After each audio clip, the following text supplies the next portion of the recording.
Here it is, the Royal Enfield Meteor 350 2.0, the final version of my Royal Enfield. All the modifications are done now, and today I will show you everything that I installed on my motorcycle, all the details, all the accessories, all the tuning modifications, and now the Meteor is ready for the next road trip.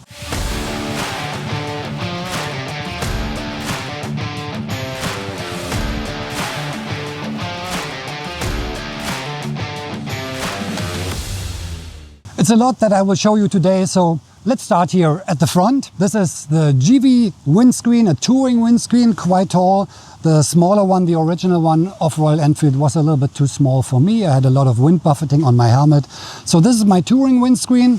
And on top I have a Puig wind deflector, which you can bring in different positions. This helps even a little bit more to keep all the wind away from my helmet. So this windshield works perfect, good wind protection, and of course weather and rain protection too. The next thing that I changed are the rims. These are the aluminum rims. The Meteor 350 Aurora, this is the Aurora model, comes with spoked wheels and tube tires, and I went for the alloy rims and tubeless tires. The tires are Bridgestone BT46, very good in all weather conditions, also in rain. So this was one of the first changes that I did, new rims and new tires. On the front I mounted the Royal Enfield crash guards, protects the bike a little bit, and on the crash guards I mounted some LED fog lights, just in case I'm riding in bad weather conditions like fog or rain. So these are the fog lights from Harley-Davidson, the Daymaker. They are absolutely rock solid, made out of metal, and the shape fits perfect to the Meteor 350. And here are the touring foot pegs. They give you a little bit better riding comfort than the standard ones. Down here is the muffler. This is the muffler of the classic 350. Sounds a little bit different than the Meteor one. I prefer this more classic sound, and it also looks very nice on the Meteor 350. One small detail here at the front brakes, I installed some new brake pads. These are higher quality brake pads. Look quite interesting because they are orange. Here they are on the back side. Braking power is a little bit better than before. So these are new brake pads for the Meteor 350 in orange. Next thing that was very important for me was the suspension. I wasn't that happy with the original shocks in the rear, so I installed some shocks from Shock Factory. These are the 2-wind shocks specially made for the Royal Enfield Meteor, and they are adjustable. You have the preload and you have the dampening adjustment down there. Very high quality shocks, and the riding comfort is much better than with the standard shocks. These are the 2-wind shocks from Shock Factory. So let's have a look at the handlebars. I have new mirrors here. These have a different shape, not the round ones. They have less vibrations. You have a very good rear view, and I think they look very nice, have a classic cruiser style. Down here is the switch for the Fuel X Pro, which is installed. I'm very happy with it. You can ride it in the standard setting, so nothing changes to the original. But just in case you are in the mountains, you need a little bit more of power, then you can go to a different mapping, and this helps a lot. The Fuel X Pro. Also in summertime when it's hot, the engine stays a little bit cooler, gets a little bit more petrol. So the Fuel X Pro is one of my engine tunings. So here in the middle, this is the Chigee AIO 6. I'm using this device for navigation. It's an Apple CarPlay device, a monitor which gets the signal from your phone. You can use it for Apple CarPlay or for Android Auto. A very good tool for traveling. You can take it off, just one push of a button here, and then you can take the unit with you. It's very handy. Then you can close the contacts here with a cap. It's waterproof. So instead of putting my smartphone somewhere here on the handlebar, I choose this unit here because it's absolutely waterproof compared to a smartphone, which isn't. It has a large display, 6-inch. You can see all the data of the engine. I have an OBD module which is connected to the unit, so I can see the revs, the engine temperature, so a lot of data that you get here. It also has a tire pressure monitor. It's connected to the battery, so in the moment I switch on the unit, then it turns on. And now you can see another feature. There are 2 cameras, one in the front, one in the back, which are working as a dash cam. So a great device for traveling. So what else is different on the handlebars? Of course, the grips. These are heated grips from Kozo. Good when it's a little bit cold outside, help a lot. I have different bar end weights, a little bit heavier than the standard ones because I have a top box on the back, so this reduces the vibrations a little bit. Here, this is the switch for the LED fog lights. And I also installed some adjustable clutch and brake levers. Very easy to handle. Just with these clicks here, you can adjust it that it fits perfectly to your hands. The quality is great and they look very nice in this silver. Last thing is the speedometer. The Aurora comes with a tripper navigator, which is here on the right side, and the speedometer is off center. And because I do not use the tripper navigation, I deinstalled it and mounted the speedometer in the middle, which looks much better in my opinion. It was always a little bit disturbing for me that it's off center. Now it's directly in the middle, in the center. Looks much better. Then I have my action cam mount here, another RAM ball mount here for some accessories. On the tank I'm using a magnetic tank bag. Very handy, big enough for my camera, some drinks. So very handy. This is a magnetic tank bag from SW Motech.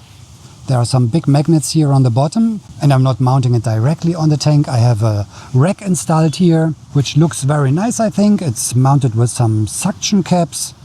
It's very steady, so you cannot move it at all.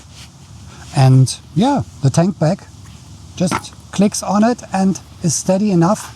Of course, it would be a little bit more rugged if you put it directly on the tank, but I don't want it to put some foley here on the tank. Doesn't look that nice. And if you don't use a foley, there's always the risk that you damage the paint of your tank. So I decided to take this rack here, and this works perfect for me. When I'm touring, I always use this air pillow on every motorcycle, on every scooter. This is SW Motech air pillow. Very solid. I have this for, I think, about 4 years now. You can blow it up with this vent here. Everything very solid. And depending on your taste, you can make it a little bit higher or just a little bit of air. But the riding comfort is amazing. It's so much more comfortable than the standard seat. So this is what I always use when I'm traveling, the SW Motech air pillow. So let's have a look at the luggage system that I'm using. It's made by Givi.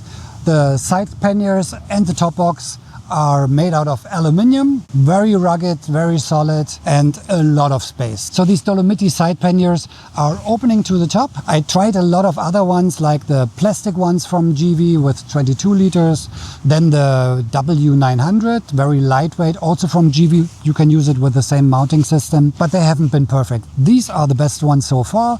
They are rock solid, they can stay on the bike. You have some bags that you can take out of the boxes if you are leaving your motorcycle. They look quite good and they fit good with the top box on the back.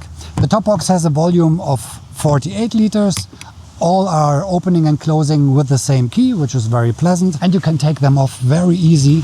Just one push here on this button and that's it. And you can leave your bike and go to the hotel.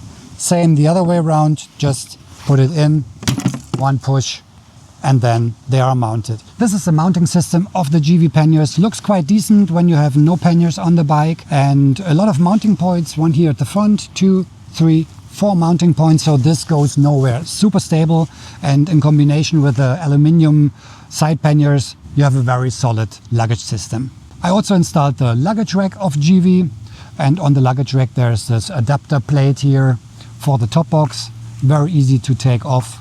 Down here under the luggage rack you can see the rear camera.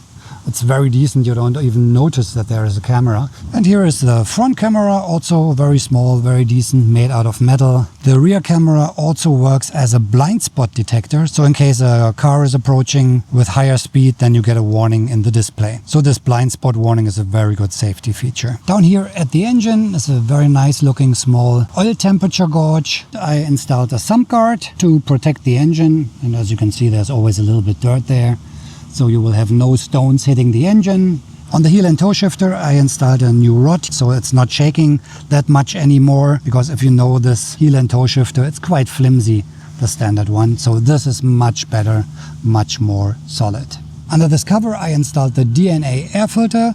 At the moment I have it with the standard cover, the OEM cover, not the open cover of the air filter. It gets a little bit more air than with the standard filter, and especially if you are riding on hills you have a little bit more power with this DNA air filter. The last modification that I did on my Meteor 350 was to install a belt drive. This is a belt drive from RStech, very well made, high quality, with a high quality Gates carbon belt, and I installed a higher gearing at the front. It's the same like a 16 tooth sprocket if you are using a chain. So I have a higher gearing at the front, and this means you are riding in lower revs. And all in all, there's a completely different riding comfort. So much smoother, much more quiet, of course, and no more chain lubrication. So there's nearly no maintenance. You just have to check the tension of the belt from time to time, and that's it. And you have no more grease anywhere. And if you are traveling, there's no more lubrication of the chain. So a belt drive, absolutely perfect if you are more the cruiser type. Maybe that's why Harley Davidson is installing belt drives on their motorcycles. So this is the final stage of my project, Meteor 350. Everything is finished now. The Meteor 350 is ready for the next road trips. I will put all the links to the accessories down in the video description, just in case you are looking for something special. I hope I could give you some inspiration for your motorcycle, for some modifications, for some customizing. At the moment, I don't know what else I could change on the bike. The riding comfort is amazing. Suspension is very good. The seating position is great. There's a good wind protection. So everything perfect for a longer road trip, and I will start soon. I hope you liked the video today. And if you did, please give me a thumbs up. And if you are riding, ride safe. I see you in the next one. Take care and cheers.